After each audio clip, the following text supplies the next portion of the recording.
Bonjour, nous enchaînons avec cette deuxième table ronde autour de les transformations des pratiques pédagogiques dans le monde de l'enseignement supérieur.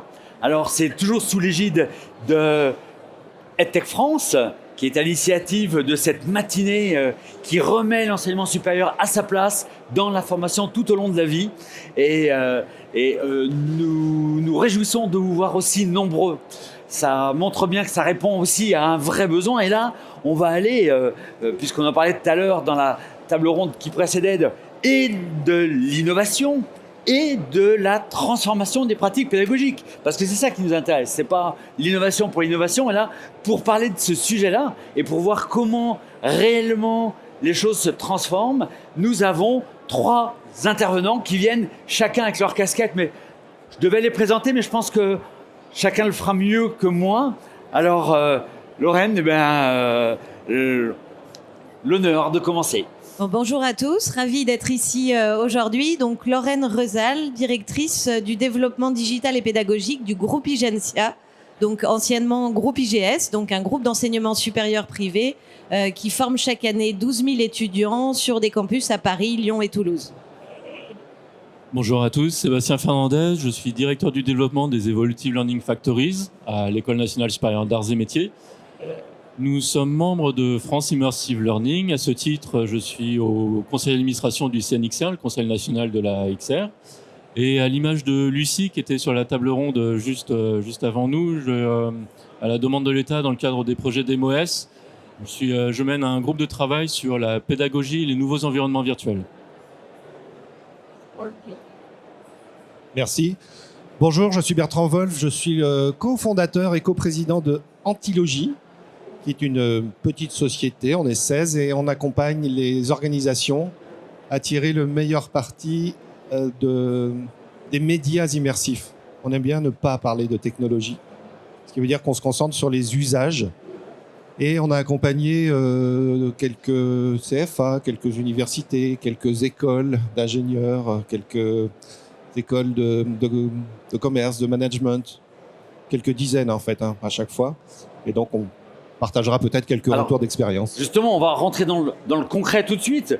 Est-ce que Lorraine, c'est possible de nous dire quels sont aujourd'hui, à ce jour, les usages chez Igencia Éducation de la XR? C'est quoi? Est-ce que c'est un projet ou est-ce que c'est une réalité? Alors, c'est un projet devenu réalité, on va le dire comme ça. En fait, on a équipé nos campus de salles immersives avec l'ambition de pouvoir en faire profiter le plus grand nombre.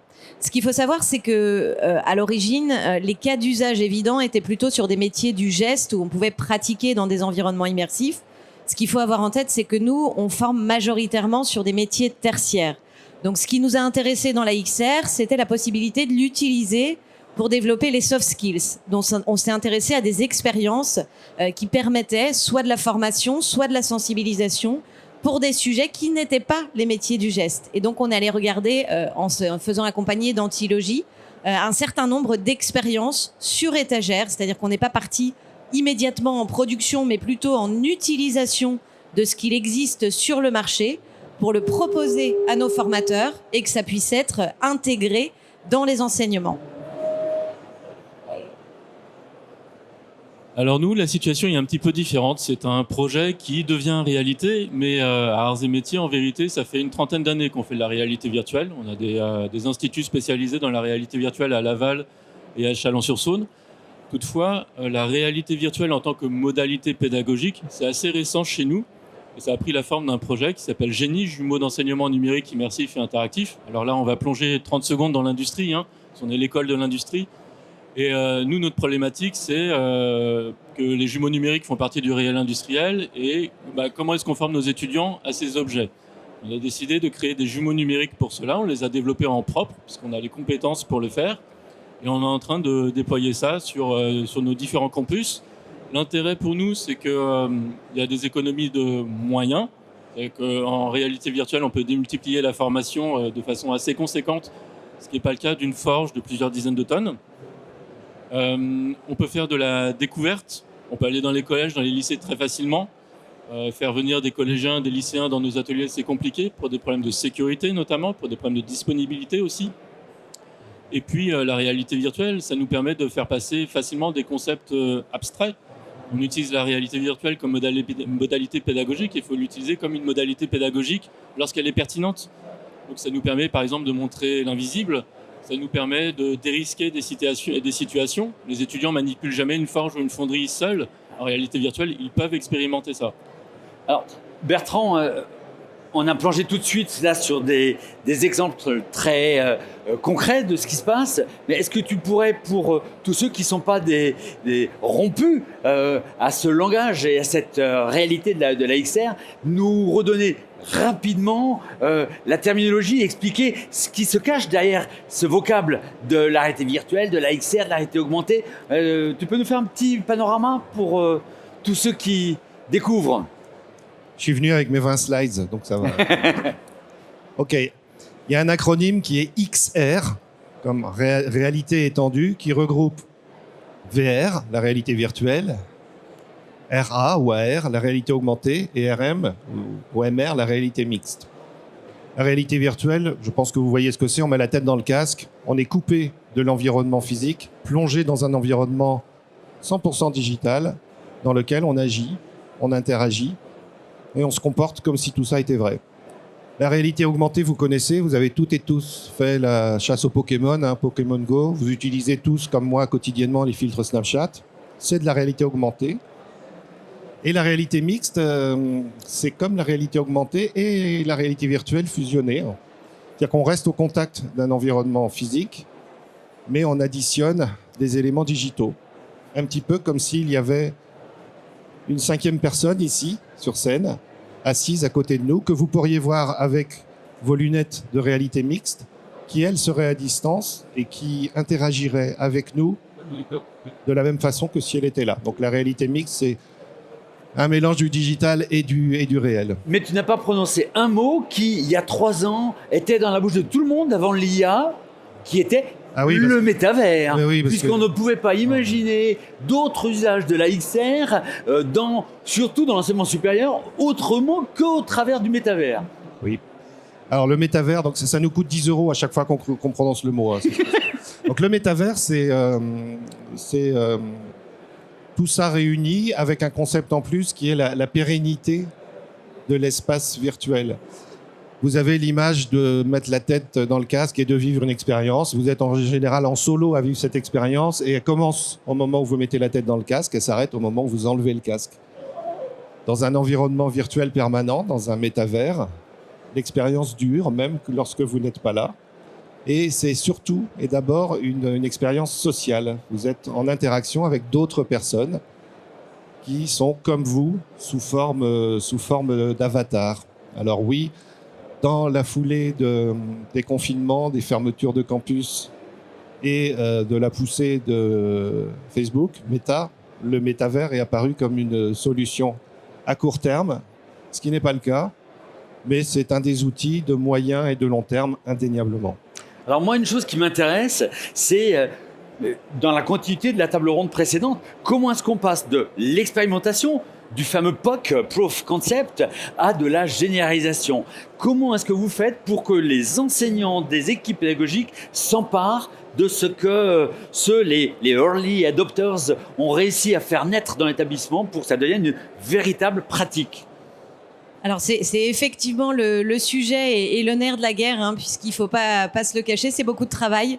Il y a les investissements et les équipements matériels, mais derrière, il y a beaucoup d'accompagnement des équipes pédagogiques. Parce qu'on a les early adopters et puis on a les sceptiques qui ont peur de voir transformer le campus en lieu d'entertainment. Et c'est pas ça, en fait. Alors évidemment, il y a un côté ludique, il y a un côté nouveau pour les apprenants, mais c'est bien parce qu'on est convaincu de l'impact de ces expériences immersives qu'on souhaite les insérer dans la pédagogie.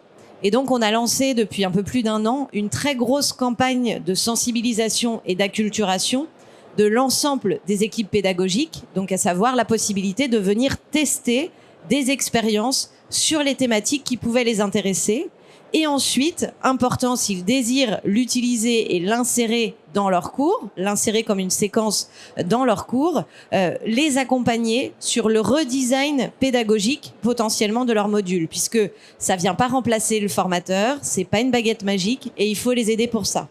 Et puis après, il y a aussi dans la représentation une crainte aux usages immersifs, puisqu'en fait, ça coûte cher et il y a une contingence logistique importante. Et donc, c'est important, nous, de défricher ça en amont, de bien expliquer que si c'est bien exploité, bien maîtrisé, on a un vrai retour, on a un vrai impact. Donc, casser les représentations par rapport à ce que ça peut représenter en termes de moyens. Et surtout, on prend à notre charge au niveau de mon équipe toute la partie préparation, implémentation logistique pour les déstresser sur ces aspects-là, sur ces aspects finalement préparation technologique en amont des sessions. Et alors, Alain Sam?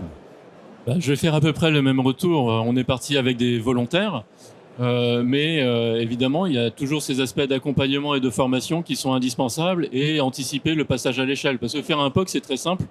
On peut le faire sur un ordinateur, très très facile. Le passage à l'échelle est plus compliqué parce que le passage à l'échelle, ça veut dire qu'on a des flottes de casques. Alors nous, on est sur une dizaine de campus à travers la France. Donc il y a aussi cette problématique de gérer des flottes de casques à différents endroits, sans avoir nécessairement de personnel dédié à chaque endroit. Et le problème, c'est que quand on lance un TP en réalité virtuelle, on a besoin que le matériel fonctionne le jour J. Ça peut rater une fois, ok. La deuxième fois, ça commence à grincer des dents, et la troisième fois, c'est fini. Ce sera plus jamais utilisé, le matériel restera dans un placard. Donc on a besoin de s'assurer que ça fonctionne, que le matériel est bien à jour, qu'il n'y a pas de problème de bande passante. Donc on va vers des solutions de salles dédiées, pour s'assurer, pour se donner un maximum de chances que tout fonctionne bien en temps voulu. Alors Bertrand, avec l'expérience qu'a Antilogie, comment est-ce que vous faites justement pour que des équipes de formateurs, d'enseignants puissent s'approprier ces nouvelles pratiques? Parce que est-ce qu'on peut les imaginer, par exemple, le mettre en œuvre s'ils n'ont pas eux-mêmes déjà vécu cette expérience, et comment les faire sortir des représentations qu'on peut avoir, souvent fausses, de ce qu'est la XR? Appétence, compétence et persistance. Voilà. Appétence, comme tu le dis, effectivement, c'est facile de faire un POC, puisque c'est basé sur l'envie de quelques pionniers, quelques pionnières. J'en reconnais quelques-uns, quelques-unes dans la salle. Mais le vrai enjeu, c'est de passer à l'échelle. Et évidemment, au nom de quelques représentations, de quelques craintes, mais plus généralement d'une forme de résistance au changement qui est assez universelle, quel que soit le domaine, et en particulier quand c'est lié à de la technologie, il faut essayer de démystifier, de tester et de faire monter en compétences. On essaye, on propose, surtout on n'impose pas. Évidemment, on ne va pas convaincre des gens contre eux d'acquérir une nouvelle forme de compétence pour distiller du savoir ou des compétences. Et ça se fait dans un plan d'accompagnement de long terme. Ça, c'est pour éviter le phénomène des casques qui prennent la poussière sur une étagère et où, en général, on arrive à la conclusion que la VR, ça marche pas. Ce qui est pas vrai, rarement vrai. En général, c'est les gens qui utilisaient la VR qui ne marchaient pas. Nous, on a une recette très simple pour garantir le succès d'un déploiement de ces médias immersifs. C'est une recette avec 4 ingrédients. Et le dosage des ingrédients est assez simple à retenir, c'est 10, 20, 30, 40. 10% le matériel, c'est indispensable, c'est surtout pas la question qu'il faut se poser en premier. 20%, c'est les contenus, les expériences, ce qu'on va voir, ce qu'on va vivre dans le casque. Et là, il y a plein de solutions. Évidemment, on peut faire développer soi-même ces applicatifs. C'est un peu plus long, il faut être un petit peu plus expérimenté, mais on a un produit sur mesure. On peut les développer soi-même avec des plateformes auteurs. Il y en a quelques-unes représentées sur le salon. On peut s'appuyer aussi sur des solutions dites sur étagère. Il y en a quelques-unes sur le salon et dans la salle aussi, coucou Guignadi, qui permettent d'être très rapidement en action avec des produits qui ont été éprouvés et qu'on peut acquérir sous forme de licence.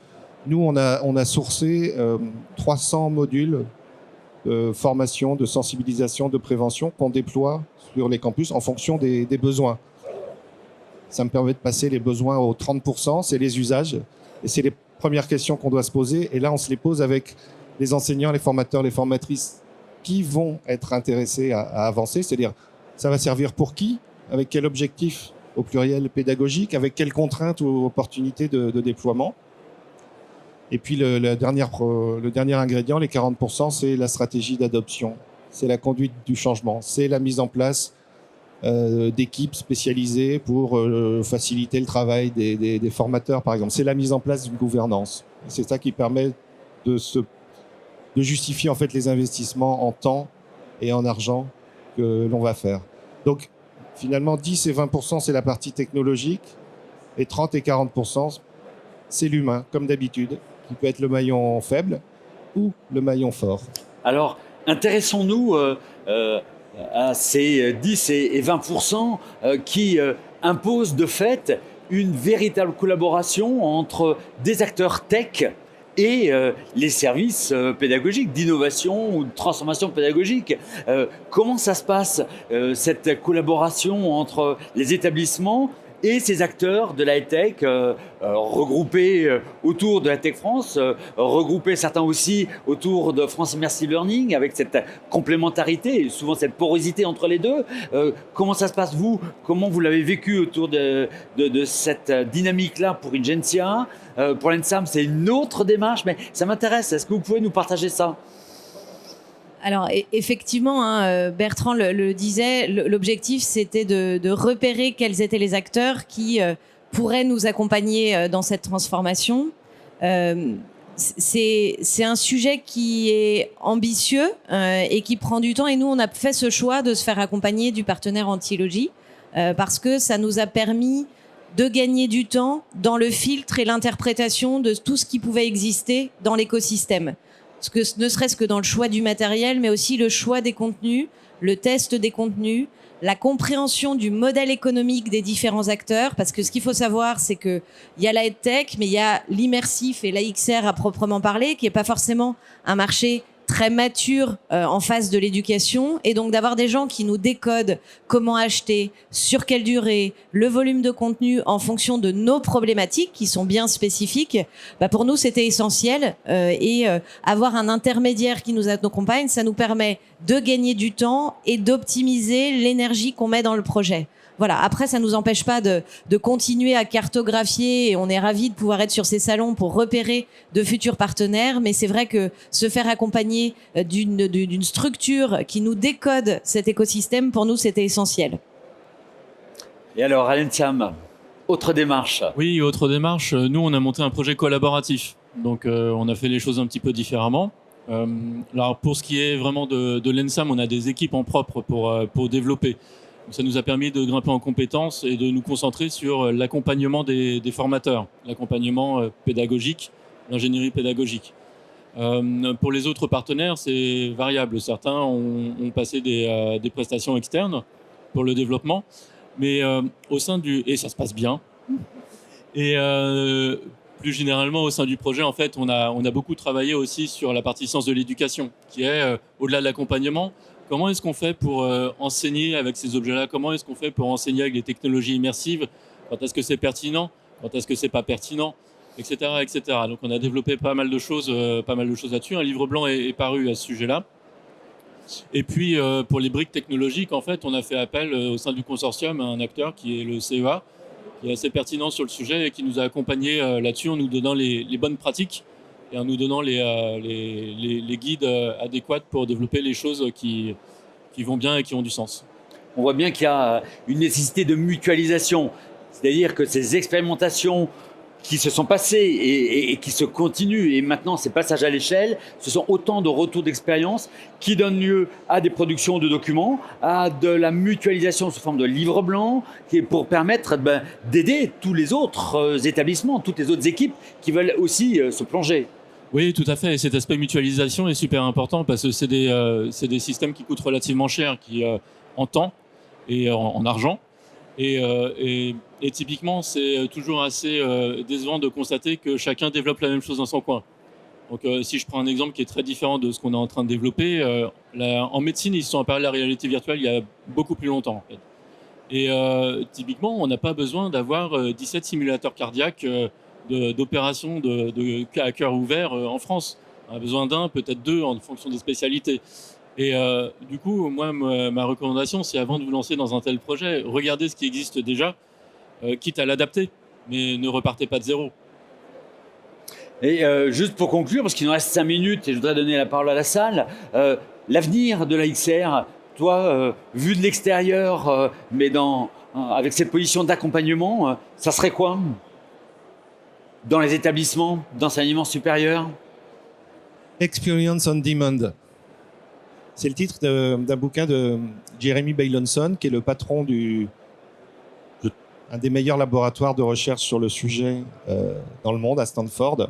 Et il a sorti ce bouquin en 2016 ou en 2017. Et il fait référence à la vidéo à la demande. Vous savez, c'est facile aujourd'hui, vous voulez voir un film, une série, ça vous prend 5 minutes pour trouver la plateforme et 20 secondes pour trouver ce que vous vouliez voir. L'expérience à la demande, ce qu'il voulait dire, c'est que demain, on pourra vivre une expérience en fonction de son besoin au moment où on en a envie. Et donc, avec la puissance de l'immersion de ce média, la XR, et l'intervention entre autres, des IA conversationnelles, on peut imaginer d'avoir demain, en tout cas les éléments technologiques sont là, d'avoir demain la possibilité pour un apprenant de s'entraîner à une séquence d'interaction sociale en définissant tout seul ou sous le contrôle d'un formateur ou d'une formatrice le contexte. C'est-à-dire, je vais m'entraîner à un entretien client et le client, il aura tel profil, il sera content, pas content. Et si 3 fois je lui réponds à côté, il se met en colère, mais il ne montera pas trop dans les tours, etc. Bref, vous reconnaissez là ce qu'on peut faire avec des prompts et une IA générationnelle. Et ce concept d'expérience à la demande, évidemment, est un peu poussé, mais il mêle ce qu'on peut faire peut-être de plus facile en accès IA pour de la formation avec la puissance de l'immersif. Et je voudrais juste répondre en deux secondes à la question d'avant, c'est-à-dire sur la collaboration entre le monde de l'éducation, de l'enseignement et les EdTech. Il est indispensable. En fait, c'est pas Mark Zuckerberg qui va décider comment vous allez utiliser ces outils si vous avez envie de les utiliser. De la même façon que c'est pas les frères Lumière qui ont inventé le cinéma, c'est pas eux qui ont inventé le chant contre chant ou le montage. Les grammaires d'usage des technologies, surtout quand il s'agit de médias, sont inventées par les gens qui s'en emparent pour les adapter à leurs propres besoins. Donc on a la chance d'avoir un écosystème d'une richesse dingue en France. Nous, on bosse avec 200 entreprises qui conçoivent des solutions en XR. Alors, on peut se dire que c'est beaucoup, ça prend du temps, mais c'est une chance inouïe. Peu de pays ont ça. C'est lié au fait que les filières de l'audiovisuel et les filières du jeu vidéo sont des filières d'excellence depuis très longtemps en France. Donc, il y a un écosystème qui est très riche, qui conçoit des éléments que vous pouvez utiliser pour construire vos propres grammaires et évidemment vos propres cas d'usage. Allez-y, merci beaucoup. Jouez avec. On a 2 minutes, 2 questions dans la salle qui pourraient vous brûler les lèvres. Faut en profiter. Par rapport à des expérimentations, par rapport à des pratiques, par rapport à des conseils dont vous auriez besoin. Non. On va terminer là et enchaîner ensuite. Alors, merci beaucoup.